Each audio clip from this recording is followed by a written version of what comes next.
Hello there, and welcome to the weekly Outside Views magazine on the politics of the European Union. Germany may support the fisheries sector affected by Brexit with an aid of 12 million euros. The European Commission has approved this under EU state aid rules.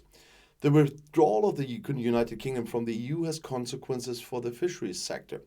Ship owners suffer losses due to a temporary suspension of their fishing activities between January 1st in 2021 and December 31st in 2022, for which they are to be compensated by the German regulation. Eligible ship owners registered in Germany receive aid in the form of direct grants. The amount of the subsidy corresponds to the expenses incurred by the fishing vessel during the decommissioning period. The expenses incurred include in particular personal costs, insurance that is incurred despite being in port fees, fixed costs and depreciation, as well as the actual variable costs. The scheme runs until December 31st. The measure is financed from the Brexit Adjustment Reserve. It was set up to cushion the economic impact of Brexit, subject to approval under the specific terms of funding under this instrument. The Commission examined the scheme on the basis of the Treaty of the Functioning of the European Union, or the TFEU. The Commission found that the scheme encourages economic activity and does not alter trading conditions in a way that is contrary to the common interest. On this basis, the Commission approved the German measure under EU state aid rules. And EU Commission President Ursula von der Leyen and Frans Timmermans, Executive Vice President for the European Green Deal, welcomed the agreement reached by Parliament and the Council that only zero-emission cars may be registered in the EU from 2035. This will make the first building block in the Commission's Fit for 55 package from summer 21 a reality. The agreement is also important as a signal in the run-up to the COP27 climate conference in Egypt. The new regulations will make the EU's transport system more sustainable, contribute to better air quality, and represent an important step in the implementation of the European Union's Green Deal. As an interim step, the agreement between the legislators stipulates that the average CO2 emissions from the new passenger cars must fall by 55% by 2030 and from light commercial vehicles by 50%. Council and Parliament now have to formally adopt the agreement. And the EU Commission has approved Oktoberfest beer as a new protected geographical indication, or PGI, of Germany. The seal stands for the close connection between a product and the region of origin. At least one of the product stages, the production, processing, or the manufacture, must have taken place there. The quality mark guarantees the quality of a high-quality agricultural product of food, provides protection against misuse and also against imitation of the product designation, and thus also serves to improve marketing. The beer production process, which takes place in the urban area of the city of Munich, begins with the grinding of the malt and maceration and ends with a storage time of around 4 to 11 weeks. In the process, young beer is naturally enriched with carbon dioxide and matures until it has reached its final taste. A special feature of the beer is the use of water from deep springs in the city of Munich, which is produced in the tertiary layers, that's up to a depth of approximately 250 meters. The reputation and distinctiveness of the Oktoberfest beer can be traced back to a traditional production process that has been developed over the centuries and to the extraordinary reputation of the Oktoberfest in Munich. The worldwide reputation of the Oktoberfest beer is based, among others, from the fact that innovations were introduced into the brewing process in Munich very early on, which had a decisive influence on the quality of the beer. The fact that the Oktoberfest beer is brewed especially for the Oktoberfest has contributed significantly to the outstanding reputation of this beer. The new designation will be added to the list of 1,598 food products already protected. Incidentally, the Oktoberfest beer does not have to be drunk on an empty stomach. Bavarian specialties such as Bavarian pretzels and Oberster, Nuremberg bratwurst or Allgäu mountain cheese are already protected by the EU. The list of all protected geographical indications can be found in the e-Ambrosia database.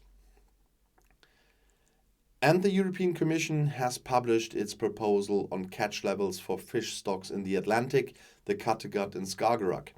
This includes proposals for the deep sea for 2023 and 2024. Based on advice from the International Council for the Exploration of the Sea, the ICES, the Commission is proposing maximum catch limits, so-called TACs, for stocks managed exclusively by the EU. Mackerel stocks have recovered, allowing the Commission to propose an increased quota. The European eel, on the other hand, needs further protection as stocks are low. The concrete proposals for maximum catches or TACs and catch quotas are catch limits are proposed for 8 stocks out of 17 based on advice from the International Council for the Exploration of the Sea. This is in line with the goal of sustainable management of fish stocks. The catch limits for 6 of these 8 stocks will be increased though. For 9 stocks, the scientific data was not sufficient. Therefore, the proposal is based on the precautionary principle. A conversion or reduction in catches is proposed for all of these stocks. If you want to have a full list, you can Google them as well, but for this video it was enough. And on November 1st, a new EU-Moldova customs agreement comes into force, which is more important than ever given the Russian war against Ukraine and the implications for trade and the region. With the agreement, for example, simplified customs procedures and priority treatment in customs clearance applied to both sides. The agreement is an important step in EU-Moldova trade relations, as trade will be intensified without jeopardizing high safety standards. With a share of 52.2% of total trade, the EU is already Moldova's largest trading partner. At a time when businesses need every support, the deal will make trade easier and cheaper for EU and Moldovan traders. EU-Moldova relations are guided by the Association Agreement, including deep and comprehensive free trade areas, or so-called DCFTAs. The new regulation means that both the EU and Moldova will recognize each other's Authorized Economic Operator, or AEO, schemes. Businesses can apply for Authorized Economic Operator status. The status entitles them to benefits from security-related customs checks and simplifications in accordance with custom regulations. And the European Commission wants to update EU rules on the import, export and transit of firearms for civilian use. It is estimated that there are 35 million illegal firearms in the hand of civilians in the EU, and around 630,000 firearms have been reported stolen or lost in the Schengen Information System.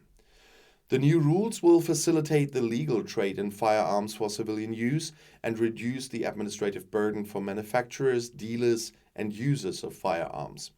At the same time, the illegal trade in firearms is to be combated, and their traceability is to be made possible through checks and risk assessments. Specifically, the Commission proposal includes, among other things, clear and uniform procedures for the import, export, and transit of civilian firearms, their essential components, and also for ammunition, and simplified import and export procedures for hunters, sport shooters, and exhibitors, and a new electronic authorization system for firearms manufacturers and dealers. The proposal now goes to the European Parliament and the Council of the EU member states. And sending money from one account to another within 10 seconds. This should be possible for all EU citizens and EU companies.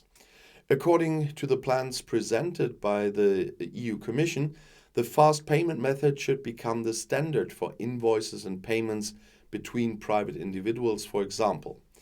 This is not only more convenient, but also means that money can be used and invested more quickly. The proposals aim to provide access to instant payments for all citizens and businesses that have an account in an EU or EEA country. So far, instant payments have only been used in 11% of all euro transfers. The proposal aims to remove the barriers to instant payments and harness their benefits on a larger scale. Instant payments make it possible to transfer money from one account to another within 10 seconds, any time, any day of the week. This is significantly faster than with conventional transfers, which are only accepted by payment service providers during business hours and only arrive as a credit to the payer's account on the next business day, which can take up to 3 calendar days. Immediate payments are therefore significantly faster and more convenient for consumers, for example, when they want to pay bills or are urgently awaiting for a transfer, for example, in the event of a medical emergency. In addition, they significantly improve cash flow and reduce costs for businesses, especially SMEs, including in retail. They ensure that the so-called float is released in payment transactions. That means that the funds that float in the clearing system today and can then be used more quickly for consumption or for investments with instant transfers. And this can amount to almost 200 billion euros in one single day. The proposal, which amends and modernizes the 2012 Single Euro Payments Area or SEPA regulation, includes 4 requirements for euro instant payments. First, it's the general availability of euro instant payments. The second is the affordability of instant euro payments. Third is more confidence in instant payments. And fourth is the smoother processing of instant euro payments while still effectively screening people subject to EU sanctions. The proposal will encourage innovation and competition in the EU payments market while fully respecting existing sanction regimes and anti-financial crime rules. It will also contribute to the Commission's overarching goals in the areas of digitization and open strategic autonomy. The initiative is in line with the Commission's priority to create an economy that works for people and ensures a more attractive investment environment. And the European Commission has recommended member states to authorize the start of negotiations between the EU and Albania, Serbia and Montenegro, and Bosnia and Herzegovina on an extended Frontex mandate. In addition, the Commission has adopted a new aid package worth 39.2 million under the instrument for pre-accession assistance. It strengthens border management in the Western Balkans. The Commission's proposal aims to strengthen the capacity of Western Balkans partners to manage migration, fight smuggling, and ensure security with the support of Frontex. Under the current status arrangements between Frontex and Albania, Serbia, and Montenegro, the standing corps can only be deployed at the common borders of these countries with the EU and has no executive powers. The new legal framework now allows for status arrangements whereby the Frontex standing corps in a third country can be deployed both at the border with the EU and at the borders with other third countries and has executive powers. As a result, the new status agreements enable better support for border management in the Western Balkans and closer cooperation in this area. The aid package is based on a detailed needs assessment carried out with the authorities in the Western Balkans. The support is intended in particular to improve the region's border management capacities, in particular by providing special equipment. This includes mobile surveillance systems, drones, and biometric devices, as well as training and support for the establishment and operation of national coordination centers. It also supports the startup of facilities for migrants, including reception and detention facilities. This package brings the total amount of bilateral and regional assistance granted in this area under the instrument for pre-accession assistance to 171.7 million euros. Following the Commission's recommendations, the Council must adopt a decision authorizing the Commission to open negotiations with Albania, Serbia and Montenegro, and Bosnia and Herzegovina. What is disinformation and information manipulation? Can we avoid falling for them? And when we recognize them, what can we do? A new online tool launched by the European Union's diplomatic service is intended to provide answers and assistance. It's called Learn and can be accessed via links that you find on the EU websites. The new tool was developed by the diplomatic service East Stratcom Task Force. The working group is online under the term EU versus Disinfo. Learn is intended to make it easier for users to assess the relevance and reliability of sources and to be able to react. Mechanics and tactics are explained. You get insights into the pro-Kremlin media ecosystem and the philosophy behind foreign information manipulation and interference. The content of the page can easily be translated into practical exercises and also case studies for school classes. It has been 8 years since the Russian army invaded Ukraine. In the previous 3 months, the task force has already noted a significant increase in disinformation stories. Accounts known for promoting such narratives increasingly use the word Nazi with up to 300% and the keyword genocide with up to 500% when referring to Ukraine. Over the past 12 months, over 1,200 cases have been registered of attacks on Ukraine, the European Union as a whole or individual member states, and the entire like-minded community for opposing Russian aggression and continuing to support Ukraine. Parallel to Russia's illegal military accession, campaigns of information manipulations continue in multiple languages, both offline and online. I can see it in my comments all the time as well. They seek to drive wedges in our society, create confusion, and divert attention from Russian war crimes and aggression.